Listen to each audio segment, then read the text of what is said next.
Hi guys, எப்பவும் நம்ம கிட்ட இருக்கிற பஜ்ஜிஸ்க்கு ஃபின்ச்சஸ்க்கு சீட்ஸ் அப்புறம் வந்து ஸ்ப்ரவுட்ஸ் தான் கொடுத்துட்டு இருக்கோம். இதை தாண்டி இன்னொரு ஃபுட் நம்ம இன்ட்ரடியூஸ் பண்ண போறோம். அந்த ஃபுட் என்ன ஏதுன்னு பாக்குறதுக்குள்ள நம்ம பேஜ் ஃபாலோ பண்ணாதவங்க ஃபாலோ பண்ணிக்கோங்க. வாங்க இப்போ போகலாம். இதுதான் நம்ம சொன்ன ஃபுட்டு. இந்த ஃபுட்டோட அட்வான்டேஜஸ் என்னென்ன அப்படின்னு பார்த்தீங்கன்னா, விட்டமின் ஏ, சிஇ எல்லாமே பேர்ட்ஸ்க்கு வந்து பூஸ்ட் ஆகும். ஹை இன்ஃபெக்ஷன் எதுவும் வராமல் இருக்கும். வெதர்ஸ் க்ரோத் சூப்பராக இருக்கும். இம்யூன் சிஸ்டம் பூஸ்ட் ஆகும். இது பேர் வந்து முருங்கைக்கீரைன்னு சொல்லுவாங்க. இங்கிலீஷில் ட்ரம்ஸ்டிக் லீவ்ஸ்ன்னு சொல்லுவாங்க. இது இப்போ நம்ம கொண்டு போய் நம்ம பேர்ட்ஸ் போட போகலாம். நம்ம பேர்ட்ஸ் எப்படி என்ஜாய் பண்ணி சாப்பிடுவோம் அப்படின்னு பார்க்கலாம்.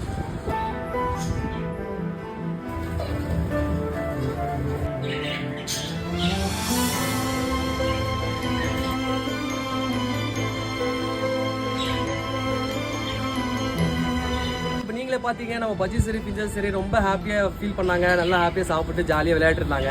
ஸோ இந்த மாதிரி நீங்களும் ட்ரை பண்ணியிருக்கீங்க அப்படின்னா கமெண்ட்டில் சொல்லுங்கள். நம்ம பேஜ் ஃபாலோ பண்ணாதவங்க ஃபாலோ பண்ணிக்கோங்க. சப்ஸ்கிரைப் பண்ணாதவங்க சப்ஸ்கிரைப் பண்ணிக்கோங்க. மீண்டும் சந்திப்போம். Thank you so much.